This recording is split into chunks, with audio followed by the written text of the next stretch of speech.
चाहे आप किसी भी स्कूल या कॉलेज में हो, पर वहाँ पर एक चीज तो कॉमन ही होगी, बुलिंग। हर किसी क्लास में एक ऐसा बंदा तो होती है जिसे बच्चे को बुली करने में पता नहीं क्या ही मजा आता है।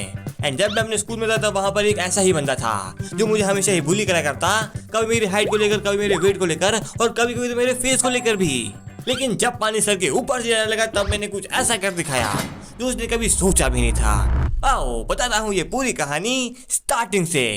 तो ये बात है आज से कुछ साल पहले की, जब मैं क्लास 11 में था। एंड उस टाइम में काफी इंट्रोवर्ट टाइप का बच्चा था, ना ही मैं ज्यादा लोगों से बात करता था और ना ही मेरे ढेर सारे दोस्त थे। उस टाइम मेरे सिर्फ 2 ही दोस्त थे, गुकू और पिंकू। तो जो ये गुकू था ना, वो था फुल खुराफाती बंदा, पूरे स्कूल में से हर कोई जानता था। और एक और बात, गुकू भाई को गुस्सा बहुत जल्दी आता था। अगर किसी ने भी उनसे कुछ भी ऊट पटांग कहा तो वो सीधा गाली देने शुरू कर देते थे। और पिंकू ये था फुल पढ़ाकू बच्चा, क्लास में हमेशा टॉप करने वाला, टीचर की बात मानने वाला, सब क्या हो तारा, सबका दुलारा। पिंकू दोस्त हमारा, लेकिन एक टॉपर होने के बावजूद उसकी हरकतें बिल्कुल एक बैक बेंचर जैसी थी। तो देखो, पहले हम तीनों साथ में ही रहते थे, मस्ती करते थे एंड इसलिए मुझे भी मजा आता था। लेकिन जब हम लोग अपनी 10th पास करते थे, हम डिसाइड करते हैं अलग अलग स्ट्रीम चुनने का, और इसी वजह से हम लोग अलग होने वाले थे। पर हमारी स्ट्रीम चेंज होने के बाद भी हमारे इंग्लिश और हिंदी के पीरियड साथ में ही लगते थे, इसलिए मैं उनसे उस टाइम मिल लिया करता था। लेकिन बाकी सारे पीरियड में मैं काफी अकेला पड़ जाता था, क्योंकि वहां पर मुझे ना ही मजा आ रहा था और ना ही मेरा वहां पर कोई दोस्त था। और मेरे इस अकेलेपन का फायदा उठाने के लिए क्लास का एक लड़का रॉकी अपनी क्लास को इम्प्रेस करने के लिए मुझे हमेशा बुली करा करता। पहले तो मैंने इससे और इसकी बातों को फुल इग्नोर किया, लेकिन एक दिन तो इसने हद ही पार कर दी। उस दिन मैं, गुकू और पिंकू हमेशा की तरह अपनी स्कूल की छुट्टी के बाद अपने घर जा रहे थे। लेकिन तभी वहां पर ये रॉकी जाता है और मुझे फिर से बुली करना शुरू कर देता है। एंड भाई इस टाइम तो मुझे भी गुस्सा आ रहा था कि अब ये मुझे क्लास के बाहर भी बुली करेगा क्या। इसलिए भाई मैंने उससे कह दिया, ए रॉकी, अपने काम से काम रख, जितनी भी कोशिश कर ले, तेरी क्रश से घंटा इम्प्रेस नहीं होने वाली। और मेरी ये बात सुनते ही रॉकी कुछ ज्यादा ही गुस्से में जाता है, वो मुझे सीधे गाली देना शुरू कर देता है। सर यहाँ स्कूल के सामने वो मुझे गाली दे जा रहा था। एंड मैंने तुम्हें बताया था ना कि गुकू गुस्सा भी बहुत जल्दी आता था। तो जैसे ही रॉकी मुझे गाली देना शुरू करता है तो यहाँ से गुकू भी शुरू हो जाता है, और वो तो और गंदी गंदी गाली दे रहा था। पहले जो लड़ाई मेरे और रॉकी के बीच में चल रही थी, अब वो लड़ाई शिफ्ट होकर गुकू और रॉकी के बीच में होने लगी। अब दोनों चिल्लाए जा रहे, लड़े जा रहे, एक दूसरे की कॉलर पकड़ रहे। एंड तभी वहां पर हमारे प्रिंसिपल की कार आती है एंड उन्होंने सब कुछ देख लिया था कि हम लोग स्कूल के सामने ये हंगामा कर रहे हैं। वो फटाफट से अपनी कार से उतरते हैं, हमारे पास आते हैं और इन दोनों को झगड़ा रुकवाते हैं। एंड फिर हमसे कहते हैं, कान खोलकर सुन लो, ये तुम्हारी लास्ट वार्निंग है। अगर इसके बाद तुम यहाँ पर दोबारा लड़ते हुए दिखे तो मैं पक्का पुलिस को बुला लूंगा। और इतना बोल के वो वहां से चले जाते हैं। पर इस हादसे के बाद गुकू मुझसे कहता है, भाई तुझे इसके बारे में हमें पहले बताना चाहिए था यार। अगर इसके बारे में तुझे पहले बता देता तो जो हरकत तूने आज करी है वो तो पहले ही कर देता। अभी तक इतना कुछ नहीं हुआ था, लेकिन अब तो पानी सर के ऊपर से जा रहा है, अब तो रॉकी को कुछ करना ही पड़ेगा। देन फिर हमें याद आता है कि आज से 1 हफ्ते बाद हमारे स्कूल में मॉनिटर का इलेक्शन शुरू होने वाला है। मतलब जो हमारे क्लास टीचर थे वो खुद से मॉनिटर नहीं चुनते थे, वो क्लास में वोटिंग कराते थे। और वोटिंग के बाद जो बच्चा मॉनिटर बनता था उसे वो ढेर सारी पावर देते थे। मतलब चाहे तो वो किसी की भी सीट चेंज कर सकता था, किसी को भी टीचर से पिटवा सकता था, और अगर किसी ने उसकी बात नहीं मानी तो वो टीचर से बोल के उसे 7 दिन के सस्पेंड भी करा सकता था। एंड इसलिए मैं चाहता था कि इस बार का मॉनिटर पिंकू बने, क्योंकि भाई उस टाइम तो मैं काफी इंट्रोवर्ट था, बहुत कम बोलता था, और गुकू उससे तो टीचर वैसे ही बहुत खफा रहते थे।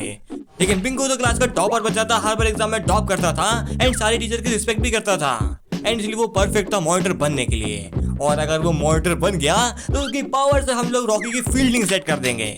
तो देखो, अब इलेक्शन में पूरा 1 हफ्ता बाकी था एंड इस 1 हफ्ते में हमें लोगों से वोट मांगने थे। और इसीलिए मैंने और गुकू ने प्लान बनाया कि हम लोग पर्सनली हर एक बच्चे के पास जाएंगे और उनसे वादा लेंगे कि वो इस बार का वोट पिंकू को ही दे। एंड हम दोनों ऐसे ही कर रहे थे, हम लोग क्लास में बारी बारी से हर एक बच्चे के पास जा रहे थे और उससे पिंकू के लिए वोट मांग रहे थे। क्लास की लड़की हमें पिंकी प्रॉमिस दे रही थी और क्लास के लड़के, भाई तुम्हारे लिए तो जान भी हाजिर है, ये वोट क्या चीज है, बस एक समोसा खिला देना। तो अब तक सब कुछ सही चल रहा था, हम लोगों से वोट मांग रहे थे और वो हमें वादा भी दे रहे थे। लेकिन फिर जैसे ही रॉकी को ये मालूम चला कि इस बार के इलेक्शन में पिंकू खड़ा हो रहा है, तब वो समझ गया कि अगर गलती से पिंकू मॉनिटर बन गया तो हम तीनों से छोड़ेंगे नहीं।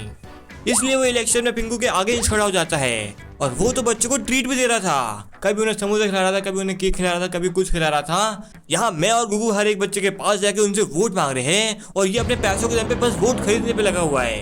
पर इतना कुछ करने के बाद भी उसे कुछ हासिल नहीं हुआ, क्योंकि भाई क्लास में सभी को पता था कि रॉकी कैसा बंदा है। इसलिए जब एक हफ्ते बाद इलेक्शन का रिजल्ट आया तो मॉनिटर पिंकू बन गया।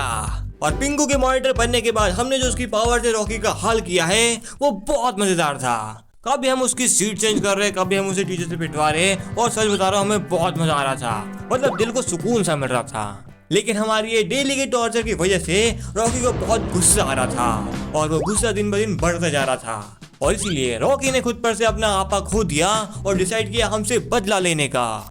एक दिन जब हम तीनों हमेशा की तरह अपनी स्कूल की छुट्टी के बाद अपने घर जा रहे थे तब वहाँ पर ही रॉकी जाता है। वो भी अकेला नहीं, अपने साथ 15-20 लड़कों को लेकर।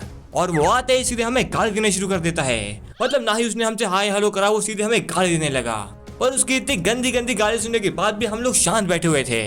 इनफैक्ट गुगू भी शांत बैठा हुआ था, क्योंकि तुम्हें याद होगा हमारे प्रिंसिपल ने हमें लास्ट वार्निंग दी थी कि अगर इसके बाद हमने यहाँ पर झगड़ा किया तो वो हमें पुलिस के हवाले कर देंगे। इसलिए हम वहाँ पर बिल्कुल शांत खड़े हुए थे, क्योंकि हमें पता था कि रॉकी से हम बदला तो क्लास में ले ही लेंगे।